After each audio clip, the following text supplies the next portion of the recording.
Alléluia. Amen. On va faire avec moi comme ça. Alléluia.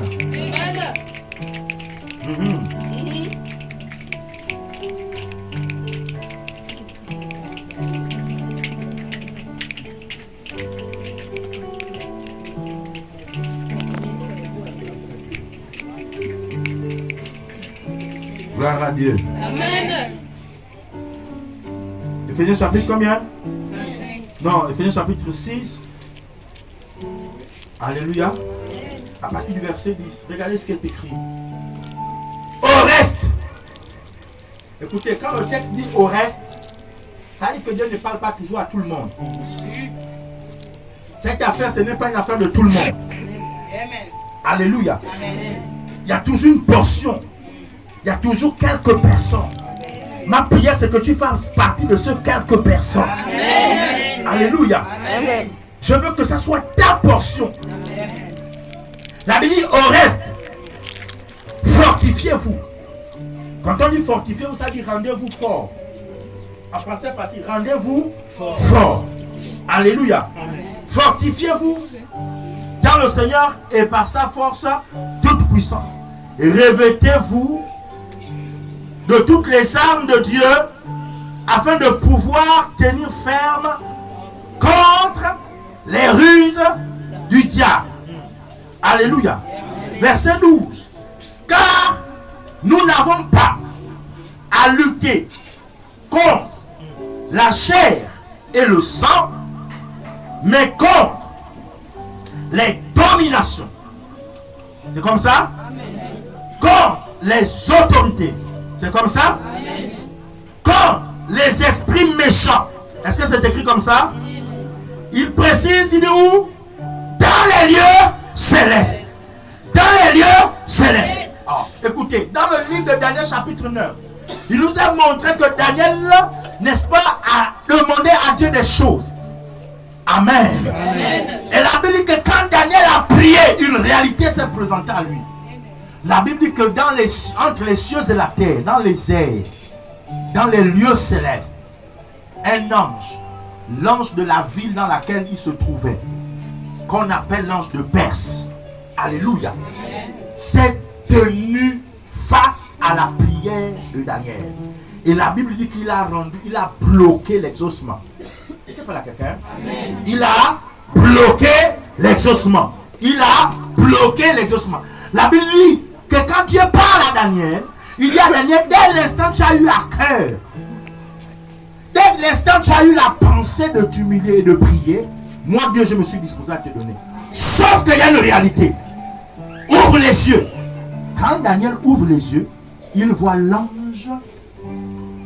L'ange c'est un esprit. Le mot ange ça veut dire esprit. Hein? Amen. Un esprit. L'ange de Perse. Le texte de Daniel nous montre qu'il y a des réalités familiales. Il y a des esprits familiaux. Des esprits des quartiers. Des esprits des villes. Ce qu'on appelle des esprits territoriaux. C'est pas la quelqu'un? Des esprits territoriaux. C'est pas la quelqu'un? Quand vous priez, vous jeûnez, je vous ai toujours dit que la prière, alléluia, fait partie des armes. Mais ce n'est pas parce que nous jeûnons, ce n'est pas parce que nous prions que Satan croise les bras. C'est pas la quelqu'un? Satan aussi redouble d'efforts. C'est pourquoi il est écrit résistez-lui. Si la Bible dit de lui résister, c'est parce que Satan aussi a l'habitude de nous résister. Résistance contre résistance. Oh. Résistance contre résistance. Parole contre parole. Est-ce que pas là quelqu'un ce soir? Amen. Résistance contre résistance. Il y a des choses qui nous résistent. Alléluia. Amen. Mais toi aussi tu dois apprendre à résister. Amen. Nous n'avons pas à lutter contre la chair et le sang. Paul dit dans les lieux célestes, il y a les autorités, il y a les dominations, il y a les principautés. Dans la version parole vivante, on dit il y a des dictateurs invisibles. C'est pas là quelqu'un? La version parole vivante, n'est-ce pas, dit ce sont des dictateurs. Un dictateur c'est quelqu'un qui impose sa volonté, qui impose ses pensées. Ça ça veut dire que la personne ne veut pas. Elle te dit, tant que je suis vivante, je verrai là où tu vas te marier. Tant que je suis vivante, je verrai là où tu iras. Ce sont des dictateurs invisibles. Des dictateurs invisibles qui s'imposent. Et ils établissent des limites. Est-ce que pas là quelqu'un? Ils établissent des limites. Une limite peut être établie sur le plan scolaire. Nous l'avons souvent dit. Amen. Dans une famille, les gens ne peuvent pas dépasser la classe de 5e. Vous faites l'école, quand vous arrivez là, il y a toujours un mauvais vent qui vous attrape.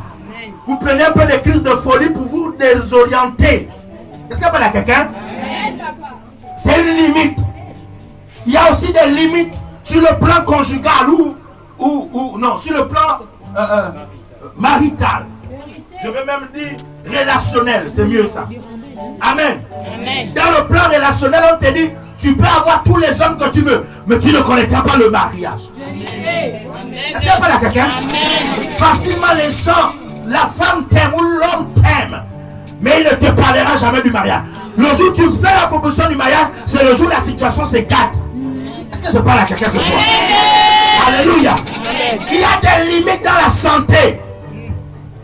Une famille est condamnée à avoir la même maladie. Vous allez voir des familles diabétiques où le diabète se répand de génération en génération. Vous allez voir des familles malvoyantes où vous allez voir qu'ils ont toujours des problèmes de yeux. Vous savez pas là quelqu'un? Ce sont des limites. Mais vous allez également voir des familles, on a imposé les limites dans le plan professionnel.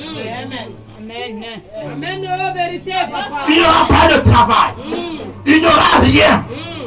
Tu peux tout faire. L'enfant va à l'école, arrive à prendre des diplômes. Mais quand il s'agit du travail, quel est noir. Est-ce que je parle à quelqu'un ce soir? Je parle à quelqu'un ce soir. Parce qu'il y a des dictateurs invisibles qui sont en train d'imposer leurs lois, qui sont en train d'imposer leurs pensées, qui sont en train d'imposer leurs désirs. Mais je prophétise, ce soir, le décret sera levé. Le décret sera levé.